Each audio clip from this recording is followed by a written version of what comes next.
Hey, everybody, I'm David Bloom, co-founder with Next TMT here on Next TMT Talks, our free podcast.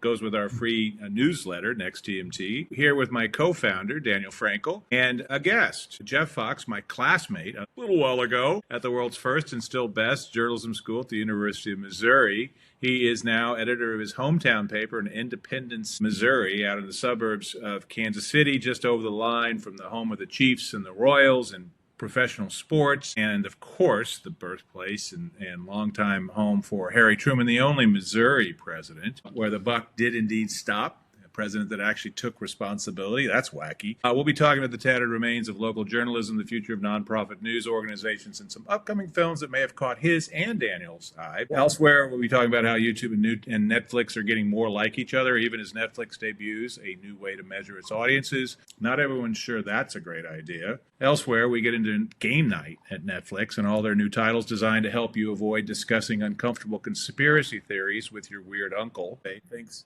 What? That was a cool event, it looked like. We'll get into it. We'll get into it. It turns out Activate thinks this game industry might actually turn into something big. On the YouTube side of things, peace in our times with Disney, but really, Alphabet and YouTube won. And we'll talk about why. Disney otherwise annoyed viewers with plans for more user-generated AI content. Boy, for that. Major League Soccer goes zero soccer calendar, and Apple makes MLS games free for Apple TV subscribers, as it's doing for Formula One. That and much more here on Next TMT Talks. So let's start this off. Jeffrey, tell us a little bit about what's left of for-profit journalism in suburban papers in America and in the middle of this country.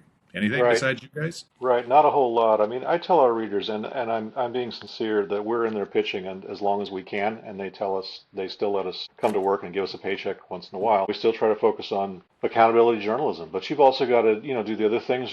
Community papers got to do a lot of good features and that sort of thing. So we do what we can. It's just we have such a smaller staff than we once did. We publish still 5 days a week in Independence, Missouri, and I talk to people every day who are kind of stunned that we're still doing that. Obviously the push is on the digital side, but I think you want to talk a little bit about print. So it's just tough to make money. The advertising is just dried up, But I don't think I don't want to just concentrate on print. The reality is, a smaller organization. We are a small newspaper publication, but we have the means of production. We're not doing print anytime soon, unless Daniel has a plan that I'm not aware of, and I think that's unlikely. I think at our paper we're pretty good about thinking digital first and doing that. You're still tied to daily deadlines, but that's not as big of an obstacle as you might think. I wish we were a little quicker, but the reality is that you can't, with a small staff, you just can't be 24/7. You do the best you can. Jeff, how big is your staff? On my staff, it's 3, counting myself, and then make a lot of use of a couple of stringers. So it's a lot, and we don't have the Associated Press anymore, that sort of thing. We have some other resources we can use, but we've lost tons of, I'll use an old newspaper phrase, we don't have the news hole that we used to have. In other words, space for the news. We've gone to a smaller format 3 days a week, and basically in July I lost 35% of my news hole, and there went comics, and there went TV listings, and there went some angry readers. Yeah, the funny thing is that TV listings mattered to some readers, and that's weird to think about. It's like, you could just get TV listings are really old school, right? But it does they matter absolutely to somebody. are. Yeah. They did matter to somebody, and yeah. Who owns the paper? You were talking, just real quickly, Jeff, to me about some of the hole filled by AP's departure from your all's budget and news budget were these nonprofit organizations, which probably are going to be what's left. That would be my take of it. I think it's just really, really hard to make money in print journalism. So you've got groups like, and then there's some confusing labeling here, but the State's News Service or State Line, and then there are these organizations that feed into it. There's one in Missouri, there's one in Kansas, there are one in, I think, about 40 some odd states. They all have different names. They kind of look alike, but they function a little differently. In Missouri, it's called the Missouri Independent, and mostly it's some older people who've gotten away from newspapers because those aren't jobs anymore, and they're bringing younger people along as well. They tend to say, we're going to have this person just cover marijuana, and these 2 people are going to cover the state capitol, and this person's going to cover health. So they're not going to chase the 3-car wreck on I-70 in Columbia, Missouri. They're not going to do those things that the AP did years ago. They're going to Right. do much more issue-oriented thing, much less breaking stuff. It has value. Yeah. The marijuana beats mine. All I have to do is Yeah, Sure, Dan's going to be all sure. over the read. marijuana beat. Yeah, You yeah. could pay me. This is Missouri, and there's nothing we can't mess up or make really complicated, and we've done that with marijuana. And so there's a lot there to cover. Marijuana's everywhere, and I don't know if you saw the news the other day, but it looks like Congress just shut down that huge hemp loophole, which is really going to throw some people for a loop. Anyway, Mm. so we have that. Those are available. You can just read their stuff, but they'll also let papers just grab their stuff and use it, and it's free. I don't know how sustainable that is long term, but it's, I think, giving our readers some value. Now, you'd asked who owns the paper. It's Cherry Road Media. They're out of New Jersey. They're traditionally a tech company. They got into newspapers a few years ago. The CEO is very fired up about doing what we can to save community journalism. Most of the papers are weeklies in, let's call them county seat towns. A town, if you've got the county seat and a Walmart and a hospital, your town's going to be okay, and it's probably not part of a big major media market. And there's a spot there even for print as well as digital. I'm still unconvinced how well that model translates to a daily in a competitive suburban market. It may not. Right. It may very well not. My current thinking is, and our CEO gave this kind of inspirational speech a few weeks ago, and I was there, and it was kind of, it was great. My current thinking is we may die with our boots on, and okay, that's how it goes. I'm leaving it to them to figure out profit. I did want to have a few questions just before we wrap up the news conversation. You have an ownership group that's concerned about saving local journalism. So they want to give you as much slack as they can. What do you think about the Guardian model, where they just say some of this revenue stream has to be philanthropic? If you value it, you like it, you see it as the important component to our democracy it is, help support it. Has that been tried? Just pure play, It hasn't been tried at this company. I'm perfectly open to that. right? But it's not my checkbook. It's not my company. I think they are doing everything they can to come up with a private sector model that works and stands on its own. I say God love them, and let's see how it goes. And again, we'll just see how deep the checkbook is and where that goes. I'm pessimistic, but I should say I'm not convinced either way. Gotcha. Okay. Answer your. What else, Jeff or Daniel? I'm going to punt to you. I haven't been to Toronto. I haven't been to any of the festivals I saw a month ago, one problem after another, and I haven't been to a theater since. I loved it. I loved It's it. actually one So battle after another, but one battle after another. I loved it. It's a little uneven, but overall, it's worth the ride. My buddy who goes to Toronto every year didn't go this year either, so I don't have any inside scoop there. Just I'll throw it out because I saw it recently. I did like the Springsteen movie. I didn't catch Frankenstein in the theaters. I will survive that ordeal. I will have to watch it on the Netflix, and that's okay. I'll live. I'm looking forward to that one. I'm looking forward to what is it called? Sentimental Value a lot with Stellan Skarsgård and others. So that's kind of where I am. Nothing has really grabbed me so far. Like I said, I did like One Battle After Another a lot. Acting is just terrific across the board. So I don't know. okay. Well, that's a player. Hearing some nice buzz for Netflix's Jay Kelly, Yes. with Noah Baumbach directing, George Clooney and Adam Sandler. But it's weird because they've got George Clooney, and this is a stretch for him, I think. He's playing a famous movie star. And that could be hard for him because he hasn't Yes. been very big for, I don't know, more than 35 years now, dealing Yes, with he's gonna have fans and family and all that stuff. He's going to have to undergo the whole transformation. He's have to lose 30 pounds and this, It's that. going to be and like, shave his it's head. going The to be whole like, thing. Yeah. yeah, like Charlize Theron in Yeah, Monster, yeah. Same sex, coming of age drama, or Timothy Chalamet. Yeah. That's yeah. right. That's right. Chalamet. Yes. The Chalamet. guy's good. He's easy to make fun of, but the guy's good. He's good. You know. He's good. Yeah. Yeah. And So well I'm very intentioned. much looking forward to that one. I'm a little of two minds on Adam Sandler, but I did like him in Uncut Gems. So we'll see. We'll see. And Clooney's been a big supporter. I will put in another word for another Netflix film, Nouvelle Vague, Richard Linklater's film about the making of Breathless as part of the Nouvelle Vague, the new wave of French film that crested over France back in right around the turn of the 1960s and set forth a huge array of amazing directors. You can be watching some cool movies. A lot of them are on Netflix. It's really going to be interesting to see how this plays out because they've got get I was told by an awards some rep brass for tacks. they've got like 10 or 12 movies that are doing. One thing I Yeah. would like to ask Jeff. I don't know, David, if you remember Scott Yeah. Hetrick. He edited the Home Entertainment, I do remember Scott Hedrick, who moved back to Ohio, if I recall. Kansas actually, but he did newspaper time in Missouri. Oh, And he told me my condolences to him and his family. a late night Yeah. crime story, like 4 a.m. He comes out there with his Bic pen, and his Bic pen froze. Now, Jeff, any corroboration on this? Yes. Can ink freezing a pen in your neck of the woods? I've never frozen a pen. I have worked in very cold weather places, and as luck would have it, I had an instructor again at Mizzou many years ago, the world's oldest school of journalism, who had been on a team that won a Pulitzer up in Alaska back in the days, and the sum total of what I learned there was carry a pencil. Carry a pencil. It doesn't freeze up. Pens Graphite freeze, doesn't pencils freeze don't. up. Graphite, you're right, exactly. This, I learned a lot else from that instructor. He was a good guy. if this thing goes down, there's a lost This is Stan Abbott. narrative It was.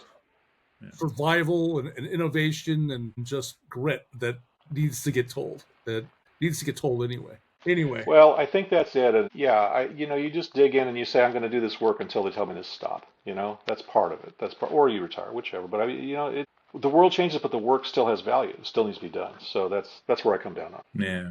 All right. Jeff, thank you so much for joining. Yeah. Yeah. And we'll shuffle on to some other stuff on our lengthy list of potential topics for Thank you for having me. Glad to have you in town. It's been the first time we've had a time to spend together, and we've gone to the Getty, gone to a very damp USC football game that was still a tough, gritty win. And we're going to go see a member of Los Lobos play with a band tonight in a sublime little location called McCabe's. Life's good. And we're going to hit Langers for pastrami tomorrow afternoon. So it's all good. Anyway, It's all good. Thanks, Jeff. All right. All right. Thank you. good day, Jeff. So we'll let him log out. And I thought he was on for the duration, so I was a little bit confused. Okay. well, we're just going to make it easy. It's just easier this way. All right. Now to turn to some of the other TMT stuff that we like to talk about every week. Let's get to some stuff about Netflix changing the way that it measures its audiences. Not everybody's pretty excited about this one, and it's kind of a big deal as they move ever more into an ad-supported tier. So what's happening? It's a little bit unclear from monthly active users, which is a pretty coin in the realm metric for measuring audience in the ad-supported streaming business, to monthly active viewers, a mod and MAV essentially. And what this is the number of people, account holders who have seen at least 2 ads, or what was it, a minute of ads, which is like 2/3. A minute. Yeah, that was the thing. It was 1 minute, uno minuto, as they say in other lands, which is not a lot. Times the number of people in the average household of the region. So Right. it's an attempt, Regardless how many are actually there, right? it's an attempt to describe multi-usage households, and that's never been easy. That's never been done well. The traditional television business has tried for forever to do this. This isn't a currency. They can't sell against it, but I guess they'll use it for earnings reports and any discussion that involves, their usage. They'll deploy this figure. We wrote about it because I read in Digiday and a couple of the other ad trades. It's getting some cynicism from media buyers who, again, they're not going to act on it, but they've seen this before and don't really. Right.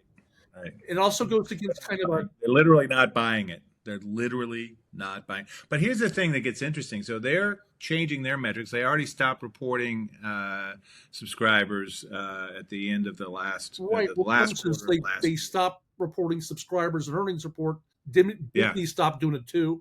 This last Disney stopped week is the last time they'll do it. So what little transparency they still have, they're modifying it in a way that's not copacetic with everybody. Right. So, I think what's going to happen, though, is there's just like, you want to do this a little bit like Don Trump says we need to cut the interest rates to zero and like free the economy. And bondholders go, nah, I don't think so. They're not the only ones that get to decide this. Netflix is huge. Disney's huge. But at a certain point, if you're buying ads, you're the one kind of running the scene. And if you don't trust those numbers that are internally generated or the methodology, you're just going to say, screw you guys. We're not going to pay X amount. We'll go somewhere else and get some. It will undercut probably the biggest initiative Netflix has and might affect, I think, Disney as well. going forward. It's interesting more generally that Netflix and YouTube keep getting closer to being more like each other. So like Netflix is talking to Sirius XM, I think now, about licensing video podcasts, right?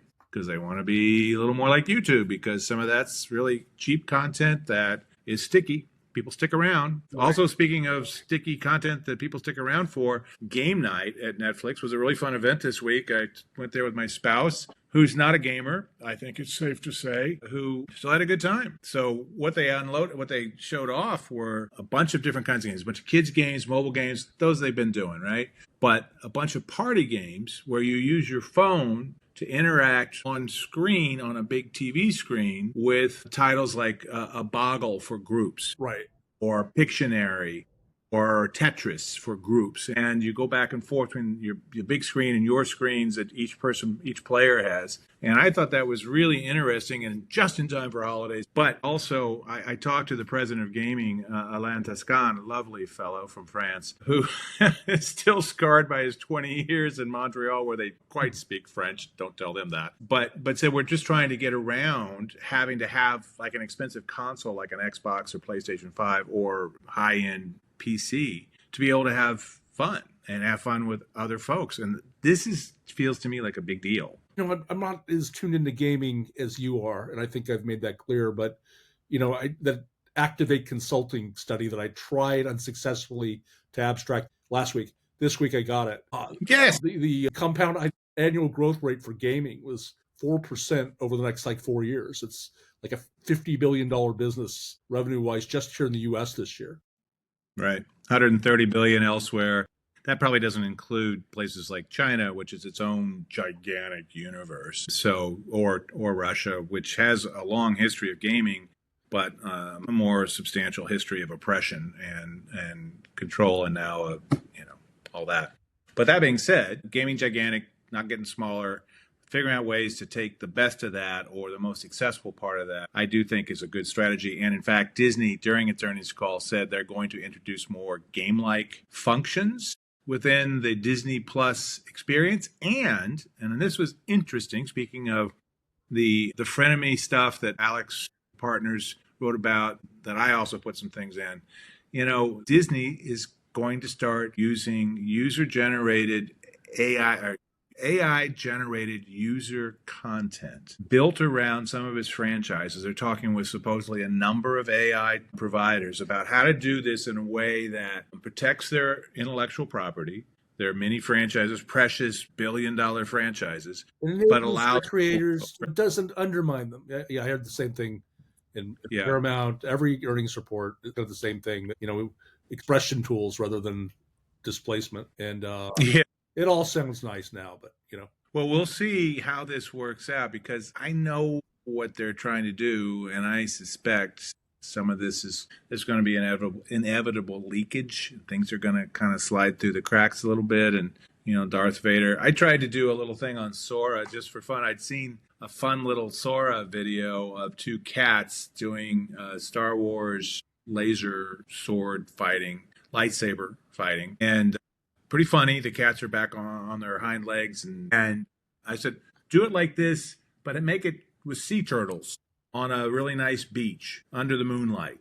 And I got a beautiful sea turtle walking across the beach under the moonlight, but no lightsabers. I felt very disappointed. Clearly, my prompt. There's this genre that's emerged. I've seen 6 different iterations of it. Young women on a hiking trip, and one of them is in distress, and she has her friend hold her hand as they remove a blouse, and she's covered in these horrible ticks. And these aren't real. I checked it with Snopes. It's all Sora. But already we're thinking of just really morbid, twisted, awful things to do. Oh, of course. You thought Freddy Krueger was scary, but the problem she had was they're all nervous ticks. Yeah. So that's OCD, really a problem for her. That being said, speaking of convergence of streaming and social, as Activate likes to differentiate with YouTube, peace in our times. Hey, this is sort of be like your dad fought in the war. He worked for Disney, like VE Day or something, right? That was they came to peace. Yeah, it was probably one of the more complicated distribution impasses involving so many different variables. Richard Greenfield thought that ingestion was a very principal component of it. Right.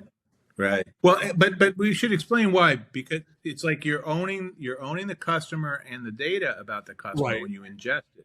And all of a sudden, and it turns out this YouTube, Alphabet, Google megalopolis knows a little bit about user data and what to do with it. Or Amazon or Apple, the purpose of like having a service like YouTube TV is to bring people to your platform. And then you can do all sorts of different things and market them in all sorts of myriad ways. So yeah, there's no reason to be in a low margin business like that unless you host everything. So it makes sense. Right. You need to own it. That Disney let it go, though, I think is a mistake, because Disney, of course, very good at working with its people, its relationships with its customers, and then milking them for every nickel they can squeeze out of their little wallets. And they do it at an extraordinarily high level and have been doing it for a very long time. And they're good at that. You like cruise ships? The fact that what? Do you like cruise ships? Have you ever been on one? I've never been on a cruise ship.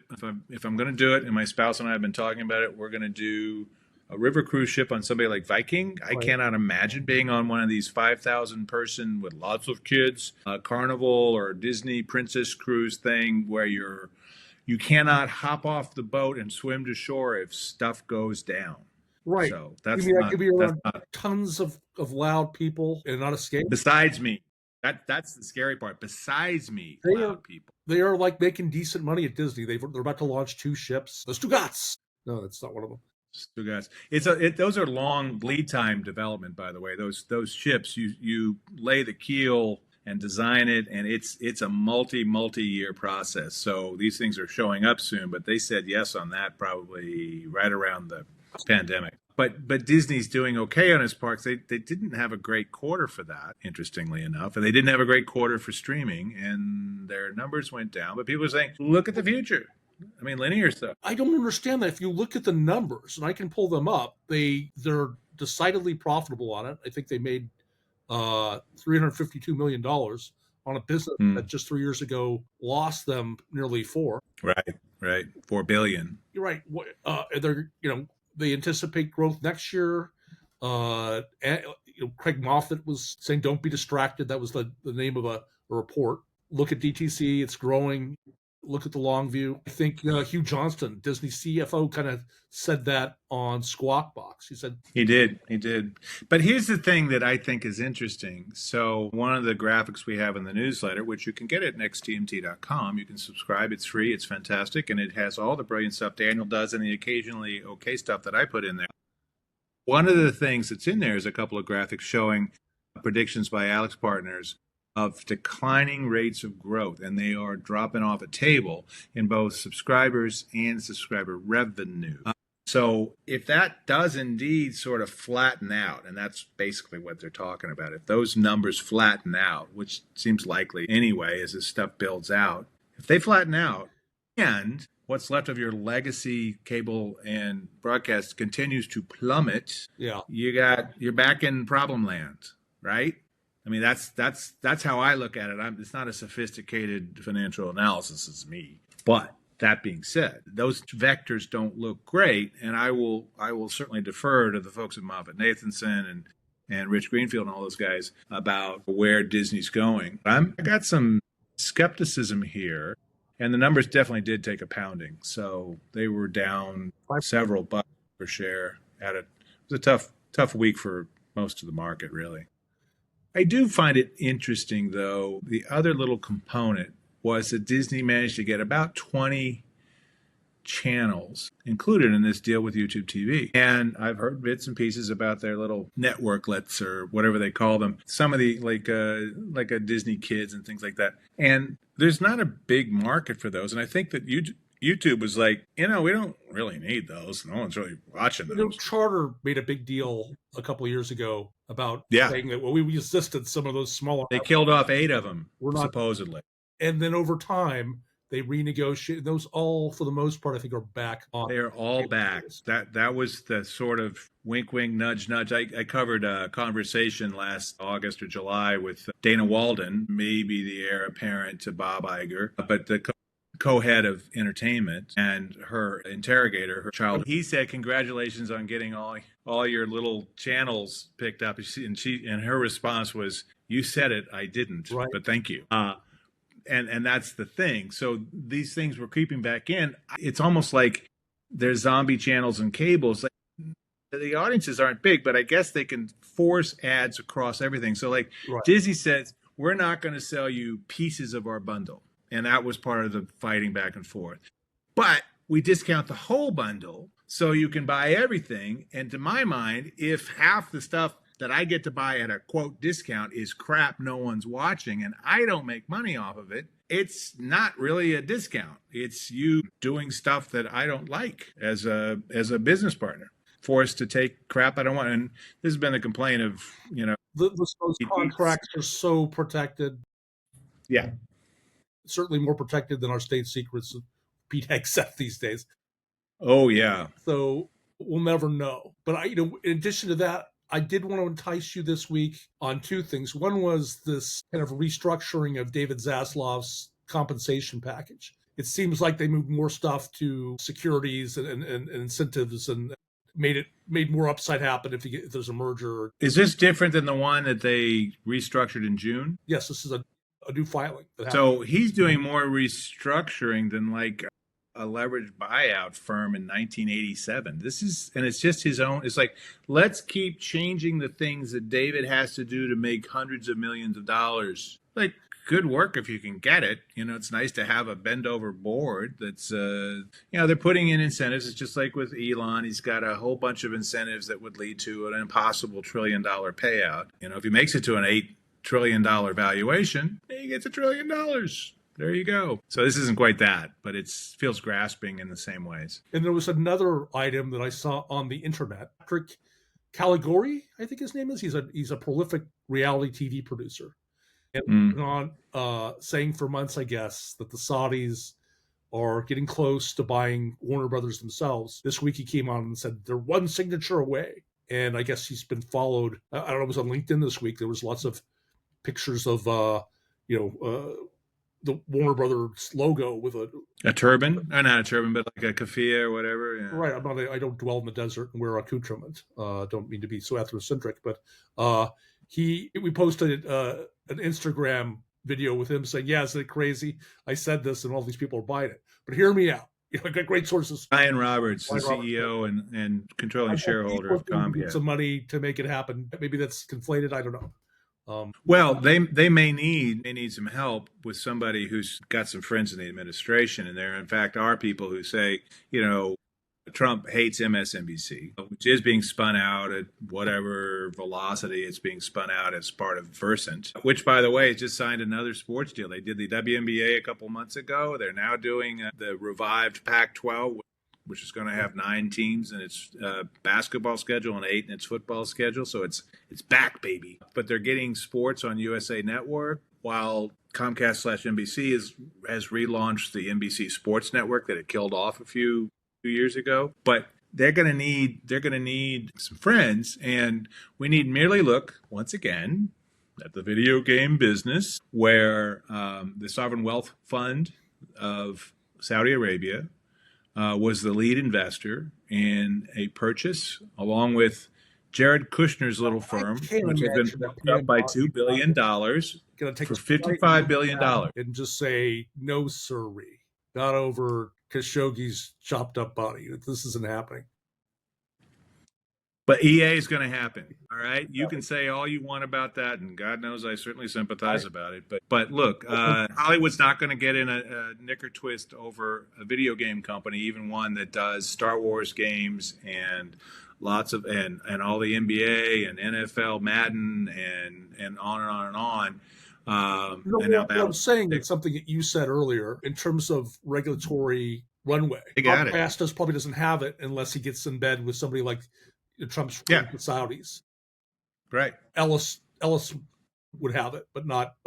Yeah, Ellison would have it, and he wants to buy everything. It's weird in terms of, like, what are you going to do with that $34 billion in debt? This doesn't feel like a great time to load on more, but hey, Oracle's not doing great all of a sudden because they're having to borrow money to finance their huge investments and expansion. So maybe Daddy Larry's got plenty of money still, can take on $34 billion in debt and just say, I'm fine. Further plump up Paramount, but that's $34 billion plus the purchase price. So unless you get some deep pockets somewhere else, and obviously the Saudis with their boy Jared Kushner they've got some sway, they got some push, and you can make something happen. So stay tuned, kids. It's on the way.